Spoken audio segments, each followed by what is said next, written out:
अच्छा, ये भी माना जाता है कि पर्सनल एक्सपीरियंस से ज़्यादा क्लिनिकल ट्रायल और लार्ज स्केल पर जो ह्यूमन ट्रायल है उस बेसिस पर किसी भी दवाई को इस्तेमाल करना चाहिए। जैसे पीयर रिव्यूड की हम बात करते हैं तो उस पर भरोसा भी ज़्यादा होगा और उसका रिजल्ट भी बेहतर आएगा। इस बिल्कुल फील्ड में रिसर्च क्यों नहीं करता आयुर्वेद? करता है, बिल्कुल करता है। अभी हमने करवाया, अपना क्लिनिकल ट्रायल करवाया, जो मैंने अभी बताया फार्मूला, मकाल में कुटकी चिरायता और उसके अंदर था भूमि आंवला, लिवर के लिए लिखा है उन्होंने कि ओके, बाकी लगभग टॉप कितने पर। लोगों पर ये ट्रायल हुआ, ये जो तो ह्यूमन अनेकों ट्रायल? लोगों पे हुआ है जी, कितने?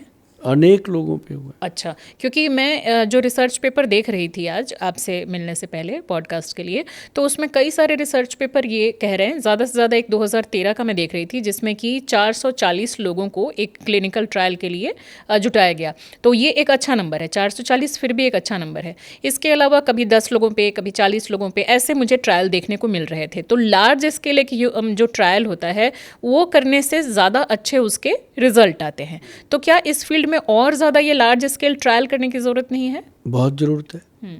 और आजकल जो आयुर्वेद में नई लैब्स वगैरह बन रही हैं, बहुत अच्छा काम हो रहा है उस पर। रिसर्च चल रही है प्रोडक्टों के ऊपर, बहुत अच्छे प्रोडक्ट बन रहे हैं। और जो पुरानी कंपनियां हैं वो तो मुझे पता नहीं, लेकिन जो नए यंगस्टर बच्चे आ रहे हैं वो बहुत अच्छा काम कर रहे हैं इसमें। ओके, आयुर्वेदिक दवाइयों में जो एक्टिव कंपाउंड और कंपोजिशन होता है वो किस हद तक उसको दिया जाता है? क्योंकि कंपोजिशन जब तक पूरी तरीके से सामने ना हो, बहुत लोग ऐसे पैकेट भी बेचते हैं जिसमें वो कंपोजिशन पूरी तरह से सामने नहीं आता, तो फिर उसको क्या आप बोलेंगे कि उसको इस्तेमाल करना चाहिए या फिर वैसों से बचना चाहिए? नहीं, जो जेन्युइन वैद होते हैं या जेन्युइन फार्मेसीज होती हैं, जैसे वैदवान कंपनी हमारी है, कोई दिक्कत नहीं है। उसके अंदर क्या होता है कि जो ग्रंथिक योग है उससे बाहर नहीं जाते। और इसके अंदर ये नहीं होता जैसे एलोपैथी में होती है ना चीज़ें, वो आयुर्वेद में नहीं होती। इसमें क्या होता है, आंवला हरड़ बहेड़ा बता दिया, अब बता दिया इक्वल मात्रा में डाल लो, किलो किलो डालो और बना लो। कोई कहता है जी इसको 1 to 3 में बना लो, कोई कहता है 1 to 4 में बना लो। तो वो जो ग्रंथिक योग है उसके बाहर जा ही नहीं सकते। लेकिन अभी जा कर के कुछ ऐसी चीज़ें हुई हैं, जो नए लड़के भी आ रहे हैं, या कुछ वैद्यों ने 20-20 साल प्रैक्टिस कर ली, हमारे पास भी करते हैं। उन्होंने देखा कि यार ये चीज़ देने से पेशेंट ठीक हो रहा है, तो उन्होंने दी, 500-600 लोगों को दी, तो उससे बेनिफिट मिल रहा है तो वो आगे उसको कंटिन्यू कर देते हैं। लेकिन इसमें ये प्रॉब्लम ज़रूर है कि वो कोई लैब टेस्ट या लैब क्लिनिक ट्रायल उसमें ये जाते ही नहीं है वैद, जा कह लो जाना ही नहीं चाहते। वो और अपना रिसर्च में बहुत कम जाते हैं, ये भी एक रिसर्च ये में मुझे अपना मिला। नुस्खा ही नहीं किसी को बताना चाहते। प्रॉब्लम यहाँ पे रुकी हुई है। और जो स्टूडेंट निकल भी रहे हैं स्टडी करके, वो रिसर्च वाले फील्ड में बहुत कम जा रहे हैं, ये भी एक जाते नहीं, समस्या है। क्योंकि वो आए थे MBBS करने, उसमें दाखिला नहीं मिला, ये कर लिया कि डॉक्टर बनना है, तो वो जाके प्रैक्टिस फिर एलोपैथी में करते हैं।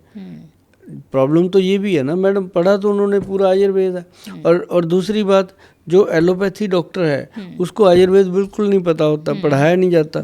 जो आयुर्वेदिक के डॉक्टर हैं उनको दोनों पढ़ाए जाते हैं। उसको एलोपैथी में तो उसकी इंटर्नशिप होती है, तो मतलब उसको नॉलेज हो जाती है, तो उसको लगता है कि त्रिफला से ज़्यादा अच्छा है कि कोई गैस्ट्रिक का कैप्सूल दे दिया जाए, तो पेशेंट जल्दी, उसको होता है कि जल्दी मेरा काम चल जाए, दुकान चल जाए। तो वो इस कारण के चक्कर में थोड़ी प्रॉब्लम, जब वैद्य की दुकान चलती है, जब उसको 10 साल के बाद पेशेंट अच्छे से जुड़ जाता है, फिर उसके अंदर से एक वैद्य निकल के आता है, फिर तब तक उसके वो सारे सिस्टम खराब हो चुके होते हैं। तो ये प्रॉब्लम ज़्यादा आती है। इन लोगों से थोड़ा बचना चाहिए। हाँ, ऐसे लोगों से बचना नहीं चाहिए।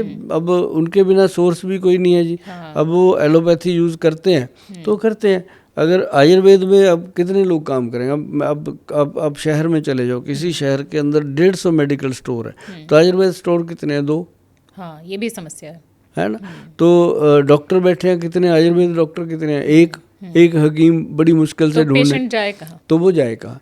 तो इसलिए अब सरकार ने बहुत अच्छा काम कर दिया कि हर शहर में आयुष डिपार्टमेंट के अंतर्गत आयुर्वेदिक डिस्पेंसरियां बन गई हैं, उनके अंदर BAMS डॉक्टर हैं। और मैं लोगों को यही रिक्वेस्ट करता रहता हूं कि आप डिस्पेंसरियों में जाओ, अपने वैद्य डॉक्टरों को मिलो, अगर वो नहीं मिलते तो उनकी कंप्लेंट डालो, अपने आप आएंगे। तो आपको वैद्य चाहिए और वैद्य से दोस्ती करो। बिल्कुल सही बात है। अच्छा, लोगों में ये भी एक है धारणा, अब वो सच्ची धारणा है या गलत धारणा है ये आप मुझे करेक्ट कीजिएगा, कि आयुर्वेदिक दवाइयाँ नुकसान नहीं करती। लेकिन अभी से लगभग साल 1.5 साल पहले एक रिपोर्ट आई थी, उसी समय मैंने पढ़ा था, हाल फिलहाल में नहीं पढ़ा है, जिसमें कि कई ऐसी दवाइयाँ थीं जिनका साइड इफ़ेक्ट इसलिए हुआ क्योंकि बिना उसको रोके अपने मन से कई कई साल तक लोग उस दवाइयों को खाते रहे। वैद्य ने एक बार दे दिया, अब उसने कितने दिनों के लिए कहा नहीं कहा, लेकिन ये लोग उसको यही सोच करके खाते रहे कि इसका कोई साइड इफ़ेक्ट तो होगा नहीं।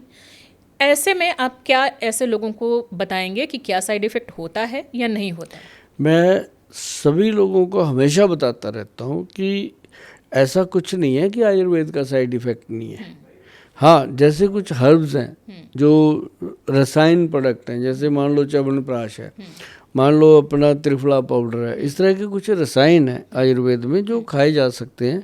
उनमें भी 1 दिन का 2 दिन का हफ्ते में ब्रेक चाहिए, नहीं तो बॉडी यूज टू हो जाती है, एक दिन वो काम ही बंद कर देते हैं, तो वो खाते रहते हैं लोग। ऐसा एक बात जरूर नोट कर लें जितने भी दर्शक देख रहे हैं कि आयुर्वेद का साइड इफेक्ट हो सकता है एलोपैथी से कम हो, लेकिन है जरूर। वैद्य की सलाह के बिना कभी भी आयुर्वेद लेना नहीं चाहिए।